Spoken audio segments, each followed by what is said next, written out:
বাংলাদেশের ক্রিকেটে তিনি এক জীবন্ত কিংবদন্তি সাকিব আল হাসান।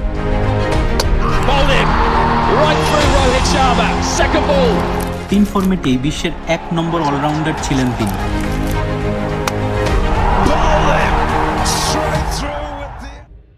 কিন্তু আজ সেই সাকিব আলোচনায় ক্রিকেট নয়, রাজনীতি আর বিতর্কে।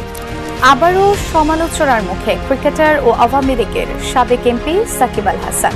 সামাজিক যোগাযোগ মাধ্যমগুলোতে শুরু হওয়া এক স্ট্যাটাস এখন পরিণত হয়েছে দেশের অন্যতম আলোচিত ঘটনায়।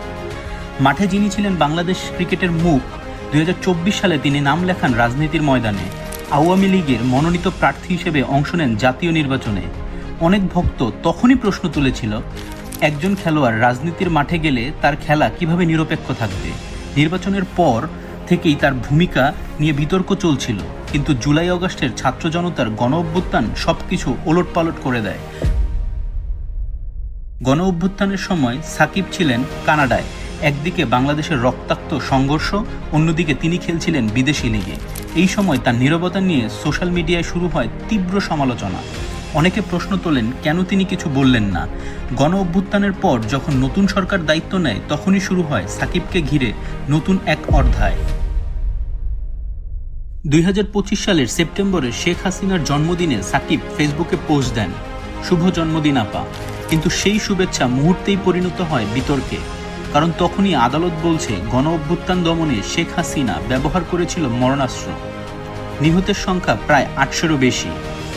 এমন সময়ে তার জন্মদিনের শুভেচ্ছা, অনেকের চোখে সেটা ছিল রাজনৈতিক অবস্থান নেয়া। অন্তর্বর্তী সরকারের ক্রিয়া উপদেষ্টা আসিফ মাহমুদ ফেসবুকে লেখেন, একজনকে পুনর্বাসন না করায় সহস্র গালি খেয়েছি। যদিও নাম উল্লেখ করেননি, কিন্তু সবাই বুঝে ফেলেছিল কথাটা সাকিবকে নিয়েই। সাকিবও চুপ থাকেননি। রাত 11টা 20 নিজের ফেসবুক পেজে লেখেন, শেষমেশ কেউ একজন স্বীকার করে নিলেন, তার জন্য আমার আর বাংলাদেশের জার্সি গায়ে দেয়া হলো না। তিনি আরও যোগ করেন, ফিরব হয়তো কোনোদিন আপন মাতৃভূমিতে, ভালোবাসি বাংলাদেশ। এই লাইনটা যেন আগুনে ঘি ঢেলে দেয়। এরপর সোশ্যাল মিডিয়ায় শুরু হয় দুই ভাগে বিভক্ত প্রতিক্রিয়া। কেউ বলছেন আসিফ মাহমুদ ক্ষমতার অপব্যবহার করছেন, আবার কেউ বলছেন সাকিব নিজেই দায়ী তার এই আজকের অবস্থানের জন্য। বিসিবির একজন কর্মকর্তা বিবিসি বাংলাকে জানান, মিডিয়ার বক্তব্য তো নির্দেশনা নয়, এমন কিছু আমাদের কাছে আসেনি। তবে তিনি যোগ করেন, বয়স ও প্রেক্ষাপটে সাকিবের জাতীয় দলে ফেরা খুবই অস্বাভাবিক। ক্রিকেট সাংবাদিক মাঝারুল ইসলাম বলেছেন, এখানে ক্রিকেট মুখ্য ইস্যু নয়, বরং রাজনীতি।